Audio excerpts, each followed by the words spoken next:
আসসালামু আলাইকুম, কেমন আছেন সবাই? নতুন ভিডিওতে স্বাগতম।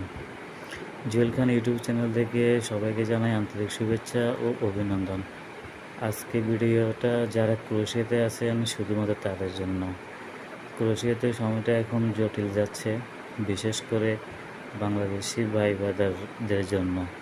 জাগরেবে যারা আছেন তারা তো জানেই। আর ক্রোয়েশিয়ার সর্ব জায়গায় যে সমস্ত বাংলাদেশি ভাই ব্রাদার আছে কাজ করতেছে, এই ভিডিওটা তাদের জন্য।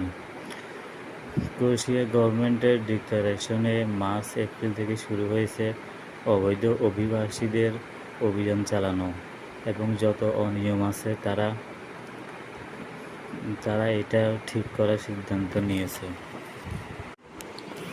তাহলে আজকের ভিডিওর মেন টপিক হচ্ছে ক্রোয়েশিয়াতে আছেন যে সমস্ত ভাই ব্রাদাররা, তারা একটু সতর্কভাবে চলাফেরা করার চেষ্টা করবেন। বিশেষ করে সতর্ক হয়ে চলবেন তারা যাদের টিআরসি নেই। অপ্রয়োজনে বিশেষ কাজ না থাকলে ঘর থেকে বাইর হবেন না। যে সমস্ত ভাইয়ের মূল টিআরসি নাই, অনলাইন কপি আছে, এটাও একটা জটিলতার সমস্যা হচ্ছে। বিশেষ ঝামেলা এখানে শেষ না, আরও ঝামেলা আছে।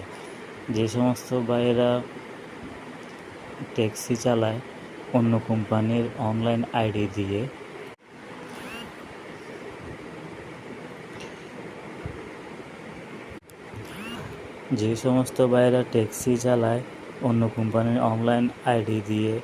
বা ট্যাক্সি কোম্পানির অনলাইন কপি দিয়ে, তাদের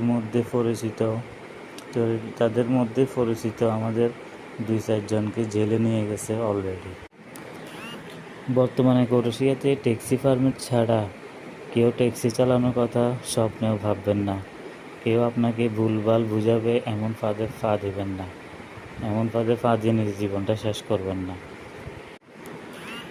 বর্তমানে ক্রোয়েশিয়া ভয়ঙ্কর রূপ ধারণ করতে যাচ্ছে, অলরেডি শুরু হয়ে গেছে। অনেক ভাই হয়তো টাকা পয়সা খরচ করে কারো না কারো মাধ্যমে লাইসেন্স করে নিয়েছেন। তারা গাড়ি চালানো থেকে আপাতত কিছুদিন বিরত থাকুন। যদি ভুল করে কোনো গাড়ির সাথে আপনার ধাক্কা যদি ভুল করে কোনো গাড়ির সাথে ধাক্কা লেগে যায় বা অন্য গাড়ি আপনাকে মেরে দেয়, সেক্ষেত্রে কিন্তু আপনাকে পুলিশি ঝামেলায় পড়তে হবে। এই সময় আপনি যদি লাইসেন্স চেকে পড়েন, হয়তো আপনাকে দেশেও চলে যেতে হতে পারে।